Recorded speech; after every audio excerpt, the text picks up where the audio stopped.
I grew up hunting. My father taught me to respect the woods, its silence, its unpredictability, and the things that can watch you without ever making a sound. When I had my son, Ethan, I wanted him to inherit the same connection. So every November, I'd take a week off work, meet up with my old hunting buddy Mark, and head for a leased cabin deep near the Adirondacks. It was remote enough that once you stepped outside at night, the dark felt alive. That year, Ethan was finally old enough to hunt with us. 16. Anxious, smart, and obsessed with true crime stories. Mark was the opposite, stubborn, skeptical, the type who believed every strange noise came from a raccoon. That balance usually kept the trip grounded. We arrived that Sunday afternoon. The forest was cold, heavy with the smell of wet earth and pine. The cabin's wood stove was barely warming up when Mark and I decided to go for a quick scouting walk before sunset. That's when I noticed the first thing that felt wrong.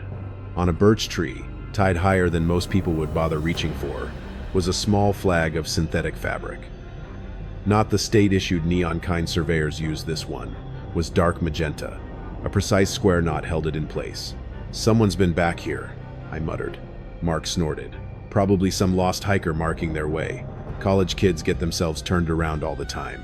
But the knot was too clean, too deliberate.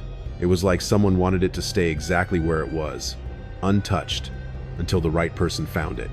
I tried to forget about it, but the unease stuck with me like a cold draft. The next morning, we split up at dawn, Mark and Ethan following the creek, while I pushed deeper into the northern section. The woods felt wrong, not quiet, empty. I didn't hear a single bird. No tracks, no scat, nothing. As if everything living had abandoned the area overnight. That's when I saw the second flag. Same fabric, same knot, then a third, off to my left, a fourth, behind me. I pulled out my compass and realized they formed a perfect square. I was standing dead center inside it. A chill spread through me that wasn't from the morning air. Someone had mapped out the forest with mathematical precision, not randomly, not as a trail marker. This felt like containment, or surveillance. I called Mark on the radio. "Look behind the cabin. Tell me if you see flags like the ones I found." "Israel," Mark complained, but after a minute of silence he came back, voice low and shaken. "Rob, they're everywhere back here, and they're not random. They're forming a perfect perimeter, exactly 10 yards from the cabin." That night, the cabin felt too small, too exposed. Ethan pretended to read, but he kept glancing toward the dark windows. Mark nursed a drink and tried to reassure himself more than us. "It's a prank," he insisted. "Somebody's watching from the woods waiting to scare us." Then explain the lack of footprints," I said, "and the precision of the layout. This wasn't done by kids." I didn't sleep that night.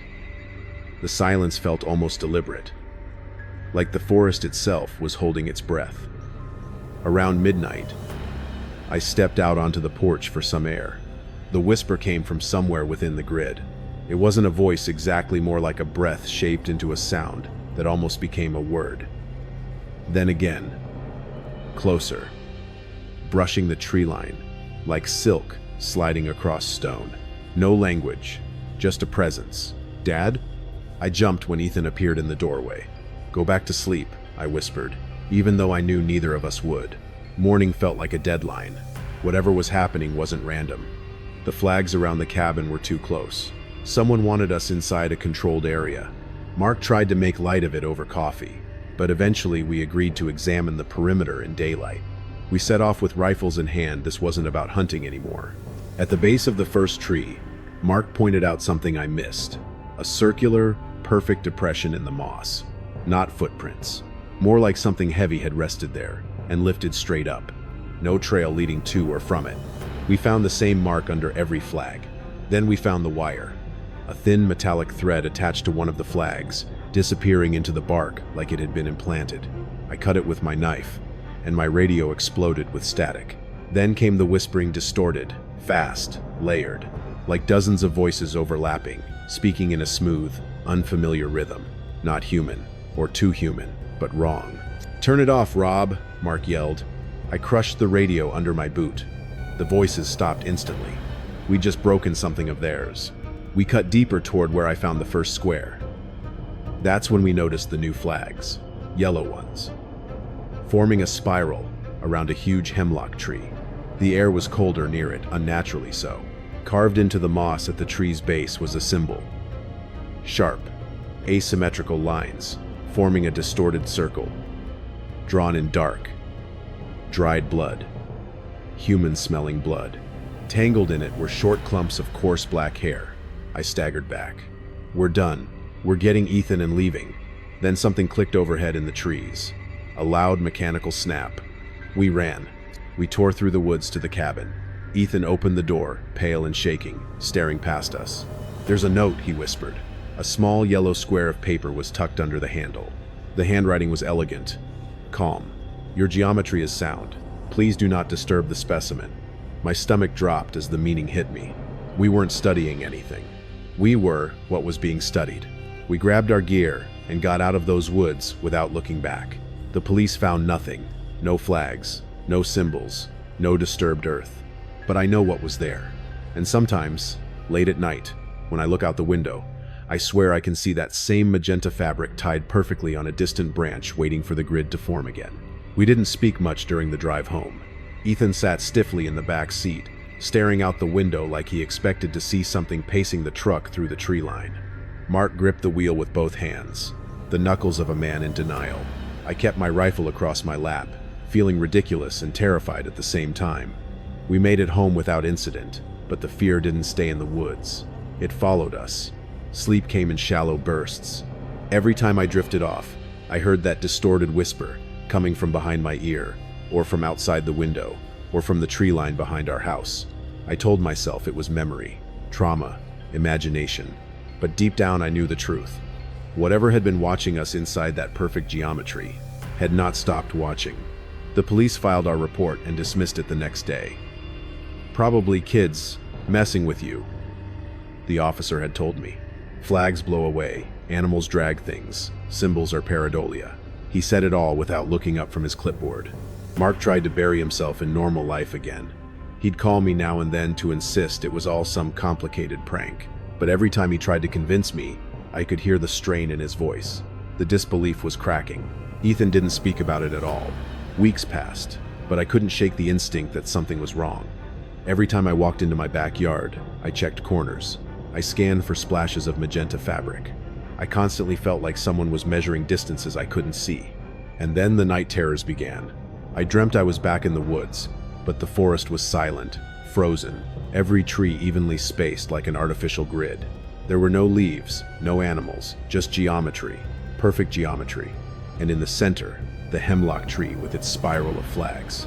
Something stood behind it, tall, motionless, hidden by the trunk but unmistakably aware of me. It didn't move. It didn't whisper. It waited. Every time I got close enough to see its face, the dream ended. Around the same time, Ethan started sleeping with the lights on. When I finally pressed him about it, he told me something that made my blood run cold. "Dad, the cabin wasn't the first time I heard the whisper." He said he'd heard it once before, 2 months before the trip, while sitting on the back porch at night, reading. He thought it was just the wind.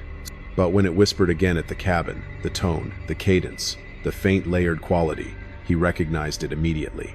He just hadn't wanted to scare me. That's when I realized the grid wasn't made for us. It was made around us. Like someone or something knew Ethan would be there. One night, just before Christmas, Mark called me sounding more rattled than I'd ever heard him. "Rob, come to my place, now." I got there in 15 minutes.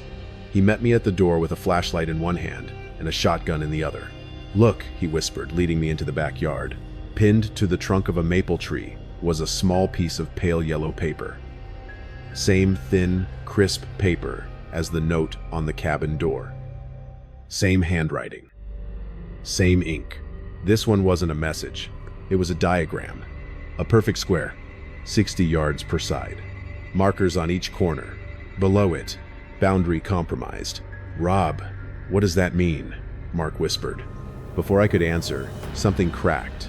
A sharp metallic click coming from somewhere above us, just like the sound we heard in the woods. We spun around, flashlights scanning the dark. The night was absolutely still. No wind, no animals. Not even insects. Mark's breath trembled. "We're not in the woods," he said. "How the hell would they build a grid here?" I didn't answer. I didn't need to.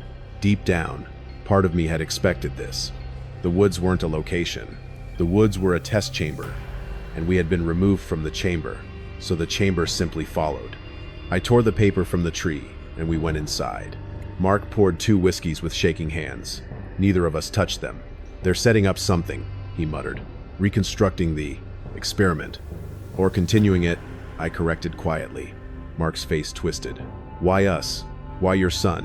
What the hell were we inside of? Some kind of trap?" "No," I said. "Not a trap." I held up the paper. An observation.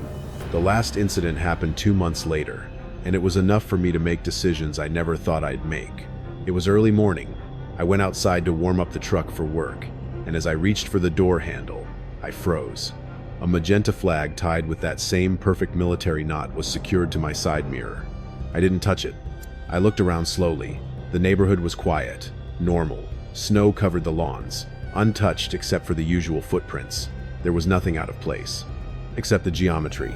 Something about the way the snow fell, the spacing of the mailboxes on the street, the exact alignment of the telephone pole's shadow, it all felt arranged. Like I had stepped back inside the square without realizing it. The moment I tugged the flag off the mirror, a whisper drifted across the street. Not behind me, not beside me. Across the street, from between 2 houses where the shadow didn't make sense. A long, drawn-out exhale shaped into sounds that brushed the air like fingers on glass. I didn't understand it. I didn't want to. I went back inside, locked every door, and told Ethan to start packing. We left town 2 days later. Moved states, changed numbers, stopped hunting entirely. I sold my rifle. Ethan sold his. Mark tried to come with us, but in the end he stayed. I still worry about him. He says nothing strange has happened recently, but there's a deadness in his voice. Now someone living with the constant knowledge that the grid might appear any night without warning. It's been a year now, a quiet year, but not peaceful. Every few weeks, I swear I spot something from the corner of my eye. A glint of magenta, a flash of yellow, a perfect, squared-off shadow that doesn't belong. Sometimes, when I'm out back at night, I'll hear a voice carried on the breeze. Not words, not language, just the geometry checking the perimeter. I've come to accept that whatever was mapping those woods wasn't human. It wasn't an animal. It wasn't a cult or a prank or a group of surveyors. It was something patient, something precise, something that operates in lines, angles, and silence. And it marked us. We weren't prey. We weren't targets. We were specimens. Observed, measured, categorized. And I know no matter how far we move, if I ever wake up one morning and see a familiar purple knot tied to the fence post outside my window, it won't be the beginning of anything. It'll just mean the experiment has resumed.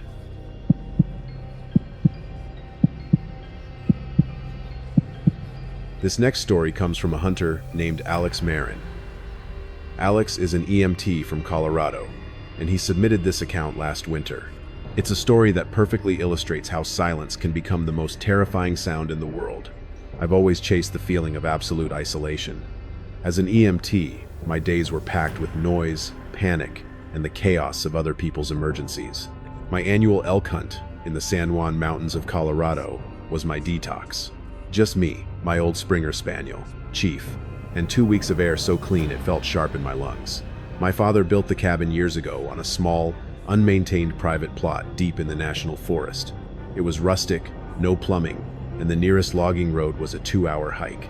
Crucially, it was a total dead zone for cell service, not even a bar. That was the point. The first 5 days were perfect. I'd wake with the sun, take Chief out, scout a few ridges, and spend my evenings by the fire, reading and enjoying the profound quiet. Chief, usually a high-strung, perpetually sniffing dog, was even calm, curled up at my feet like a furry, brown shadow. The shift started on the 6th day. I was about 3 miles from the cabin, high up on a narrow, rocky pass known as the Spine, glassing the basin below for movement. It was early afternoon, the light was clear, and the only sound was the wind. Then, I heard a sound that didn't belong. It was a faint, high-pitched whistle, not the shrill, artificial sound of a man-made whistle, but the natural sound of air passing over a small, precise opening. It sounded like a badly tuned flute being played very, very slowly. I dropped my binoculars and strained my ears. Chief, who had been lazily watching a squirrel, snapped his head up and let out a low, guttural growl that vibrated in his chest. A deep, uncertain sound I'd only heard him make once before, when a mountain lion had skirted our camp. The sound repeated, a minute later, from a different direction down the slope and slightly to my right. It was a single note, sustained, then quickly cut off. "Easy, boy," I muttered to Chief, though my own pulse had started to hammer in my ears. The sound was too faint to be a person, too delicate to be an animal, but it was definitely manufactured. I waited another 10 minutes. Nothing. The woods were back to their default setting of utter silence. I told myself it was the wind whistling through a hollowed-out tree or a unique rock formation. I was alone, miles from the nearest human. It had to be natural. That was the calm thinker side of my brain trying to win. But Chief didn't settle. He stood rooted to the spot, his hackles slightly raised, staring intently into the pines below. He wasn't looking at a deer or a squirrel. He was focused on something I couldn't see. I decided to cut the hunt short and head back. The unsettling feeling was thick in the air, a silent pressure. That evening, the unsettling feeling graduated to genuine fear. We were back in the cabin, the fire roaring. Chief was still agitated, pacing the small space, sniffing at the cracks in the walls. I was chopping vegetables for a stew when the sound came again. This time, it was right outside. It wasn't a whistle. It was a high-frequency clicking, rapid, soft, and mechanical, like an old-fashioned clock ticking, but much faster. It moved. It started at the back wall, moved along the log exterior, and then stopped directly outside the single, small window. I froze, knife in hand. The sound was so close I could hear the tiny metallic quality of the click. It was curious, probing, like someone was running a metal device along the exterior wall, feeling for a weak spot. Chief lost it. He sprang at the door, barking a frantic, high-pitched alarm, his whole body shaking with an uncharacteristic, almost hysterical fear. I grabbed my rifle, heart slamming against my ribs. "Who's there?" I shouted, my voice cracking slightly. The clicking stopped instantly. The silence returned, heavy and total. I waited for 10 full minutes, my rifle aimed at the door. I could hear nothing but the rush of blood in my own head. "It's just a fox, Alex," I told myself, trying to use logic to beat back the rising panic. "A nervous raccoon. It's a wilderness. Things click." But I knew what a raccoon sounded like, and that rhythmic, manufactured sound was not a wild animal. Eventually, Chief quieted down, but he didn't relax. He pressed himself against my leg, whimpering softly, a sound that only amplified my fear. My dog, my protector, was terrified. The next day, I became the skeptic, looking for a mundane explanation. I spent the morning circling the cabin, looking for tracks, looking for a misplaced metal object that the wind could have moved. I found nothing. The ground was rocky and hard, and the dry pine needles showed no imprint. But as I rounded the front of the cabin, I saw something that instantly banished any thought of a raccoon. Tucked into a small crevice between two logs, about 5 feet up, was a tiny, reflective shard of glass. It wasn't natural glass. It was curved, lens-shaped, and had a small scratch on its surface. It was so small I almost missed it, but its polished surface caught the weak sunlight. I pulled it out with a twig. It was the lens from a miniature camera, or maybe a tiny scope. The kind of specialized equipment you see in spy thrillers. The revelation was instant and chilling. I wasn't hearing the wilderness. I was hearing the sounds of someone observing the wilderness. The clicking was a mechanical lens focusing, or a tiny device being deployed. The faint, high-pitched whistle was a signal. And they were close. I wasn't alone. I was watched, and my own home was no longer a sanctuary. I had come to the most isolated place I knew, and somehow, someone had tracked me here, without leaving a single trace. I didn't want to find the answers anymore. I just wanted to leave. I packed my bag immediately.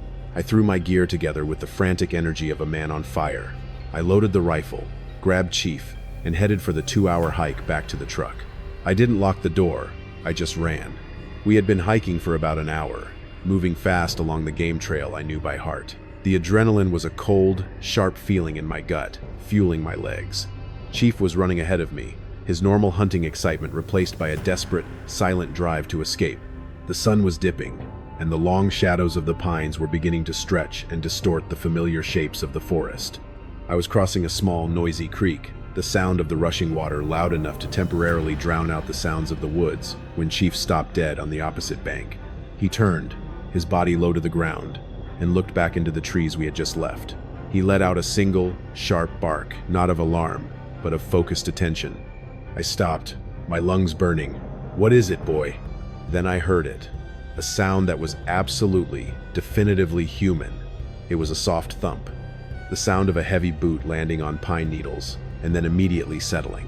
It came from the trail, about 50 yards behind us, exactly where I knew the creek crossing was. My mind, which had been racing, went into clinical, EMT mode. Assessment, single subject, moving fast, but with practiced stealth, close. I didn't wait. I scrambled up the creek bank and pulled Chief to my side.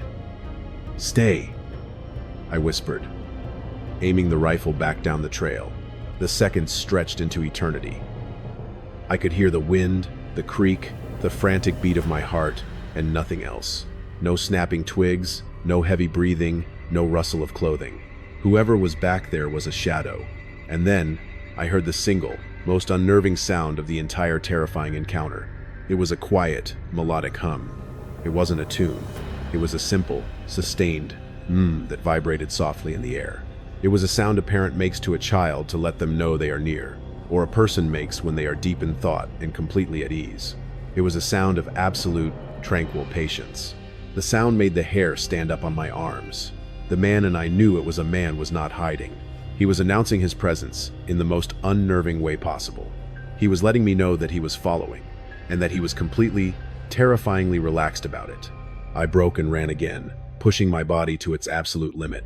The trail was now a blur of pine trunks and rocks. I didn't look back. I didn't dare. After another 20 minutes, I felt the sharp stitch in my side and slowed to a fast, desperate power walk. Chief was panting hard beside me. We were close to the truck. I could practically smell the exhaust and the asphalt of the logging road. I knew the person was still behind me. I could feel it. The pressure of a silent, controlled presence. The final few hundred yards of the trail opened onto a small, grassy meadow before the logging road. As soon as I stepped out of the woods and into the fading light of the meadow, I stopped. I had to face this. I was on the edge of safety. I spun around, bringing the rifle up to my shoulder, my eye pressed to the scope. I scanned the tree line I had just exited, my hands steady with the adrenaline of absolute terror. The woods were silent, too silent. But then, I saw him. He was standing slightly off the trail, tucked into the shadow of a ponderosa pine. He was tall, dressed in dark, expensive-looking hiking gear. He wasn't carrying a pack or a rifle. His face was obscured by the deep shadow of his baseball cap, but his posture was unnervingly relaxed, almost casual. He was standing with his hands clasped in front of him, watching me. He didn't move. He didn't raise his hands. He just stood there, completely still, in the half-light. The feeling was not of being tracked, but of being allowed to reach the end of a leash.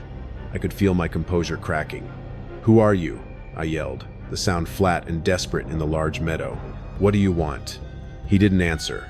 He simply, and it was the most subtle movement, raised his left hand slightly and pointed to the ground at my feet. I glanced down, expecting to see a snare, or a tripwire, or another one of his tiny, clicking cameras.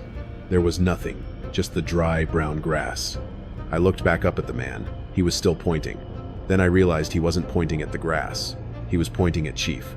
Chief, who had been panting at my side, let out a small, pitiful whimper and then collapsed silently onto the dry grass. His eyes were wide and staring, but vacant. He was not moving. He was not breathing. The quiet, melodic hum began again, a soft, sustained coming from the figure in the shadows. It was a sound of quiet satisfaction. My heart shattered, and the professional calm I had been clinging to dissolved into a blinding rage and terror. I raised the rifle and sighted the figure in my crosshairs. He didn't flinch. He just stood there, calmly humming, watching me. The sight picture was perfect. I was about to pull the trigger when a final, horrifying detail registered in my panic-addled brain. The man was not standing still. He was swaying almost imperceptibly, his body vibrating with the hum. And as he swayed, His face, the part of him that was barely visible beneath the cap, was not human. It was completely, utterly smooth. No eyebrows, no nose, no mouth, just an expanse of pale skin that stretched tautly over a human skull shape. And in the center of that smooth canvas, two small, perfectly round, black lenses, the same size and shape as the camera lens I had found on the cabin, stared back at me. I dropped the rifle. I scrambled backward, grabbing Chief's limp body, dragging him, running blindly toward the truck. I made it to the truck, threw Chief onto the passenger seat, and drove the most reckless, white-knuckled drive of my life out to the main highway. I never looked in the rearview mirror. The police found nothing. The body of my dog was examined, and the official report stated a massive, instantaneous heart attack, completely natural. But I know what I saw. The man in the shadow was a living camera. The clicking was his attempt to focus, the whistle was his signal, and the hum was the sound of a completely indifferent, non-human consciousness that had hunted me not for sport, but for data. I still go out into the woods, but now, I don't chase solitude. I crave the noise of other people, the chaotic mess of a busy city street, because I know that the most isolated places are the ones where the silence is the loudest. And I know that somewhere in those deep, quiet woods, a tall, silent figure in a baseball cap is standing perfectly still, waiting for the wind to carry the next whisper of an unsuspecting hunter.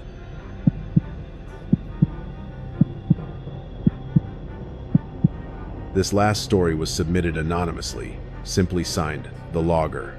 It takes place in a remote part of Maine, close to the Canadian border, and it deals with the kind of primal fear that clings to the bones like winter mist. I've been a professional logger and amateur hunter my entire life. I know the woods of northern Maine better than I know my own living room. Every stand of spruce, every hidden spring, every muddy deer run, I've walked it 1,000 times. Hunting for me wasn't about the trophy, it was about the harvest. Taking what the woods offered and respecting the cycle. My partner in the logging business, Ben, a good-hearted man, but superstitious and easily panicked. The only person more skeptical than me was Ben's younger brother, Danny, a soft-spoken biologist who viewed every strange event as a purely measurable variable. Our problem started 3 years ago, during a brutal, early-season ice storm that wiped out a significant chunk of our savings. We were desperate. That's when I decided to ignore the whispers and go after the impossible logging contract. A deep woods lot that was notoriously hard to access and, more importantly, was rumored to be cursed. Old-timers in the area called it the Quiet Ground. They said it was a place where the woods demanded payment. Every hunter or logger who tried to work the lot either came back empty-handed or not at all. "It's ridiculous, Mark," I told Ben over coffee, trying to quell his anxiety. "It's a huge, untouched stand of prime white cedar. The reason no one works it is the terrain, not the spirits. We need this money." Ben pushed his chair back. "I'm telling you, Robert, that land has been respected for a reason. You don't just walk in and take. Something lives there." He was the over-ractor, right on cue. Danny, the skeptic, just smiled thinly. "Whatever lives there is a natural predator, Ben. We'll set trail cameras and keep a good field of fire. It's just a forest." We signed the contract, secured the loan, and moved our small camp into the lot in late October. The first few weeks of logging were unbelievably successful. The cedar was magnificent, straight, and tall. We were pulling in more than double what we projected. The weather was even holding, a miraculous reprieve from the usual harsh Maine fall. But the woods were different. They were too quiet. There were no birds, no squirrels chattering, not even the usual deer population. It was an echoing, dead silence that pressed on the ears. Even the wind seemed to hold its breath. One afternoon, Ben was running the skidder, pulling a huge drag of cedar out of the cut block. Danny and I were delimiting the next row when we heard Ben's frantic call over the radio. "Stop the saw. Stop. Danny, Robert, get up here." His voice was ragged, pure terror. We dropped our tools and ran to the skid trail.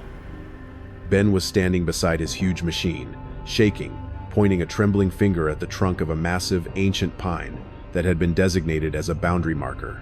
"Look," he choked out. Nailed to the tree, about 6 feet up, was a single, fresh, full-size deer head. It was a beautiful 8-point buck, perfectly intact, eyes wide, mouth slightly open. It was cleanly severed at the neck, and the cut was precise. There was no struggle, no drag marks, and virtually no blood on the trunk, only a faint, dry circle of darker wood where the head met the bark. It had been placed there with a single, perfectly driven spike nail right through the base of the skull. Danny, the biologist, walked right up to it, his face pale. It was harvested within the last hour. The eyes are still responsive to light, and look at the cut. It's surgical, not a hunting knife, but something designed for a single, heavy chop, a guillotine-like cut. "Who did this, Danny?" I asked, my voice barely a whisper. "We're 5 miles from the nearest road, and look at the size of this deer. It would take a strong man and a pulley system to hoist a fresh kill like this and then spike it to a tree." "It's a warning, Robert," Ben whimpered, clutching his rifle. "It's the land telling us to leave. They left us a gift." I wanted to believe it was a sick prank by a rival logger, but the logistics were impossible. No tracks, no noise, and the sheer audacity of the placement on our working boundary marker, in the middle of the day. We left the head where it was and didn't talk about it for the rest of the day. We were the calm thinker and skeptic, trying to rationalize the overreactor's fear. We cut our losses and drove back to camp in a tense, nervous silence. That night, the campfire was too big, and the darkness beyond its circle was too complete. We were all staring into the flames when Danny suddenly bolted upright. "Did you hear that?" We listened. The silence. The horrible, thick, airless silence. "No, what?" I said. "Listen harder," he urged. Then I heard it, a sound so faint I almost dismissed it as my own imagination. It was the sound of a snapping twig, impossibly far away, but perfectly clear, as if the sound had traveled through an empty vacuum. Then another, and another. Not the careless, heavy steps of a man, but the light, deliberate rhythm of something stepping on dry brush, moving in a wide, slow, deliberate circle around our small camp. The rhythm was hypnotic. Snap, snap, snap, silence, snap. It wasn't circling the camp to attack. It was circling the camp to define it. I grabbed my hunting rifle. "Danny, turn off the light. Ben, stay down." I crept to the back window and peered out into the blackness. My high-powered spotlight cut a beam through the trees, searching for the source of the footsteps. The light passed over the perimeter, catching a flash of motion, a tall, thin silhouette disappearing behind a thick cedar. I brought the light back, but it was too late. Whatever it was gone. But in the fleeting beam of light, I saw the one thing that made my blood run cold. Tucked into the base of the cedar, just where the shadow began, was another gift, a perfectly intact hind leg of a deer, severed just above the hock. It was fresh, the same clean cut. It wasn't a warning, it was a harvest, and the woods were making a payment. We didn't sleep. We kept a vigil, huddled around the sputtering fire, listening to the rhythmic, circling footsteps fade and then return again, always just beyond the reach of our rifles.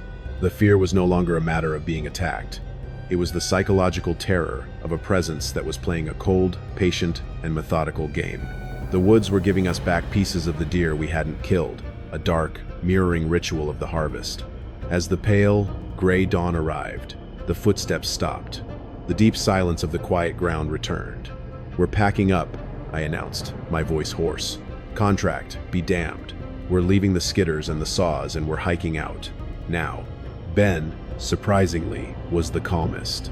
His initial overreactor panic had solidified into a terrible, quiet conviction. "We can't just leave, Robert.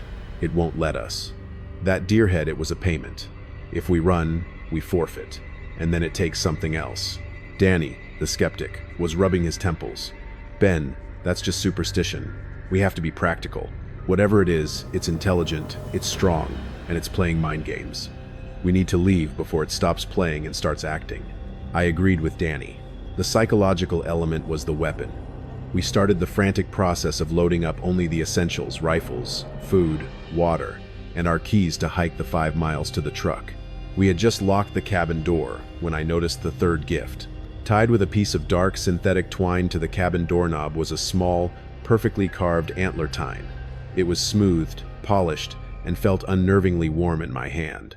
But dangling from the tip of the tine, like a sinister Christmas ornament, was a single, bloody human molar. It was impossibly white and clean, with a small patch of deep red gum tissue still clinging to the root. Ben looked at the tooth and simply started to weep, a soundless, shuddering reaction of pure horror. Danny, the unflappable biologist, looked like he was going to vomit. "That's not one of ours," I managed to say, my voice tight. "We're all here. It must have belonged to one of the others. One of the ones who didn't make it out." The meaning was clear. The harvest of deer had been a prelude. The woods weren't demanding a payment of venison. They were demanding a payment of flesh. The tooth was a grim receipt from a past transaction. We turned and started moving, fast, down the main logging trail. We were no longer moving with stealth. We were in full flight. We had only been walking for about 20 minutes when the silence broke again. It wasn't the rhythmic snap of the twig. It was a new sound. A sound of immense, crushing weight hitting the ground, followed by a terrifying, prolonged drag. The sound was coming from the side of the trail, moving parallel to us, but keeping pace perfectly. The sound of something huge, heavy, and very, very close, moving without effort through the dense underbrush. I looked at Ben, who was openly sobbing now. "It's not walking, Robert, it's dragging something." Then Danny screamed. He stopped dead, pointing a shaking finger into the woods. "There, look." About 30 feet into the dense, pine-choked forest, the movement stopped. The crunch slide sound ceased, and then a single, impossibly long, pale limb slowly snaked out from behind a thicket of spruce. It was not an arm. It was too long, too white, and unnervingly segmented. It was more like a huge, pale spider leg. It reached out slowly, deliberately, and with the kind of perfect, unnatural control that only truly non-human movement possesses. The limb reached the middle of a clear patch of ground and stopped. And then, it did something that shattered my last vestige of rational thought. Attached to the end of the limb, and being slowly, carefully dragged into the open, was a piece of white cedar log. It was about 8 feet long, and perfectly, cleanly delimited the exact kind of log we had been harvesting. But carved deeply into the wood, in a crude but unmistakable hand, was a single, short sentence. Danny read it aloud, his voice broken. It says, "This is acceptable." The weight of the horror was suffocating. It wasn't a predator. It wasn't a monster. It was an intelligence, a presence that knew exactly why we were there, and it was telling us, through this grotesque offering, that our work, our harvest, was not only noticed, but was being judged. The woods had accepted our offering of cedar, and now we were free to leave. But what would the next offering be? As we stood there, frozen in terror, the long, pale limb slowly retracted back into the deep shadows of the spruce thicket, taking the carved log with it. The woods returned to the airless, silent vacuum we had come to dread. We didn't look back. We ran, leaving everything: rifles, keys, dignity, and sanity behind. We didn't stop running until we hit the logging road, and we didn't stop driving until we reached the Canadian border. We never told the full story to the police. We just said we were robbed and chased off the property. The skidders and saws were later found and recovered, completely untouched. The cedar logs were still piled exactly where we left them. But 3 weeks after we left, a logging competitor from a nearby town decided to take a look at the abandoned lot. He was a young man, a skeptic, who laughed at the stories. He went in alone with a chainsaw. He never came back. A search party eventually found his truck, and nailed to the front door of the old, empty cabin was the final, terrifying gift. A small, neatly trimmed bundle of white cedar logs, and resting on top, with a single spike nail driven through the forehead, was the entire, meticulously harvested body of a young man, completely drained of blood. The woods always collect their payment. The fear I live with now isn't the fear of a bear or a madman. It's the profound, chilling terror of reciprocity, of knowing that the natural world has rules, and that if you take its harvest, it will eventually come for yours. And when it comes, it won't be violent or chaotic. It will be precise, it will be quiet, and it will be a perfect, horrible, and undeniable gift.